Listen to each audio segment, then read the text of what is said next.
Hey, what up, folks? Welcome to the Film Focus page. It's me, and I'm going to be giving you my newest review of The Commuter, the newest action film that starring Liam Neeson and directed by Jamie Collette Sierra.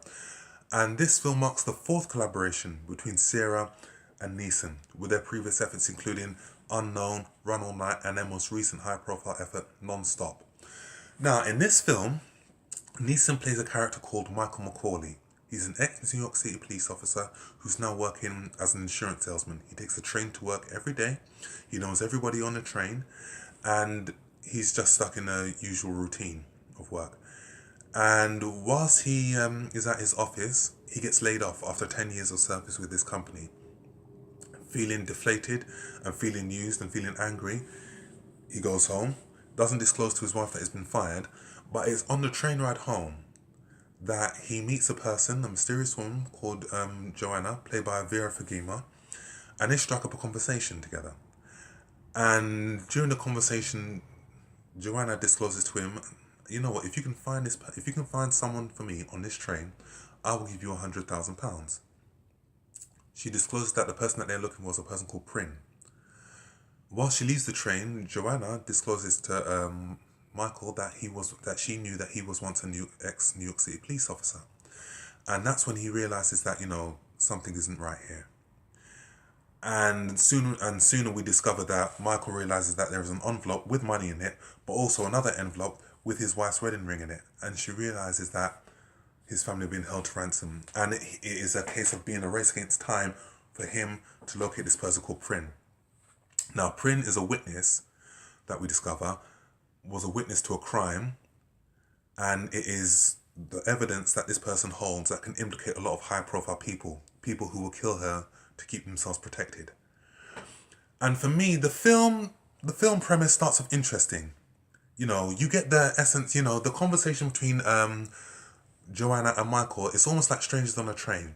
The Alfred Hitchcock film where a discussion commences, and then the person says, "You know what? We'll swap crimes. You do my crime, I'll do your crime, and we'll both get away with it." But also, after watching this film, it is somewhat of a pseudo sequel to Non-Stop. Whereas the premise is the same, it's almost formulaic, and you do get a sense of deja vu when you watch this film. With that being said, it is an adequate film, The Commuter. It's not a bad film, it's not a great film.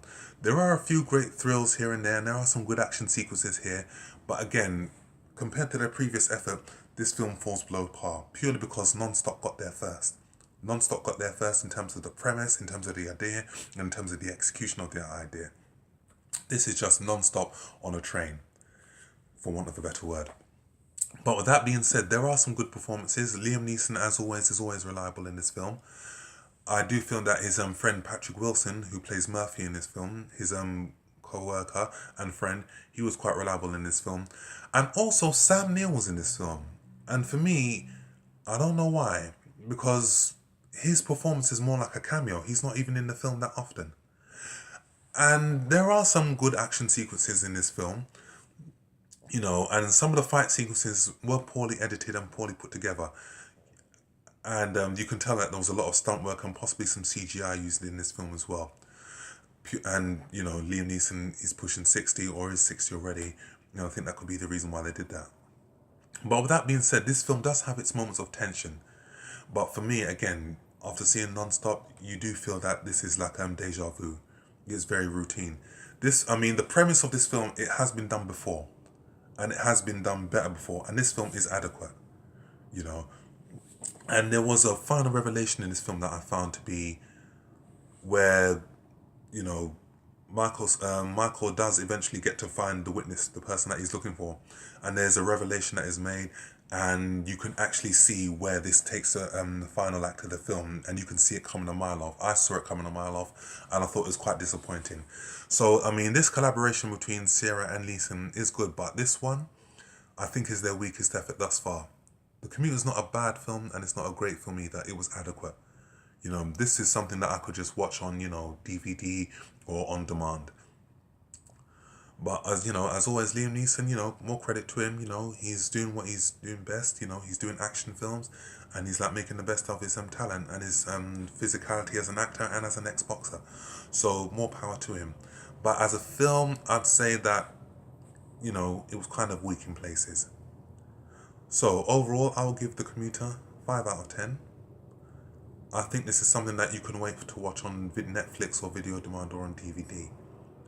But an adequate watch nonetheless. So that's my review of The Commuter. Let me know what you think. Feel free to subscribe to my channel and follow me on Instagram and Facebook. Leave your comments below. What's your favourite Liam Neeson action film? And I shall see you on the next film review.